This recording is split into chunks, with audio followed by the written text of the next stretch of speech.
चंडियोड़ से मोहम्मद अशफाक मुगल की रिपोर्ट के मुताबिक सेहत दुश्मन कारोबार करने वालों के खिलाफ जबरदस्त कार्रवाइयां जारी हैं।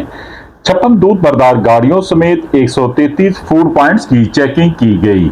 सफाई और स्टोरेज के नाकस इंतजामात, ममनुआ चाइनीज सॉल्ट के इस्तेमाल की वजह से फूड पॉइंट्स को भारी जुर्माने भी आयद कर दिए गए। मुलाजमीन के मेडिकल भी अदम मौजूद पाए गए। कवानीन की संगीन खिलाफ वर्जियों पर 83,000 रुपए के जुर्माने आयद किए गए। 7 लीटर एक्सपायर मशरूबात को बरामद करके तलब कर दिया गया। दूध के सैंपल नाकस पाए जाने पर मिल्क शॉप्स और दूध बरदार गाड़ियों को भारी जुर्माने आयद किए गए। खुराक में जालसाजी करने वालों के खिलाफ लगातार कार्रवाइयां जारी हैं। शहरी पंजाब फूड अथॉरिटी से मंजूर शुदा अशिया इस्तेमाल करें। खुराक के मतलब किसी किस्म की शिकायत की सूरत में 1223 पर इतला दें।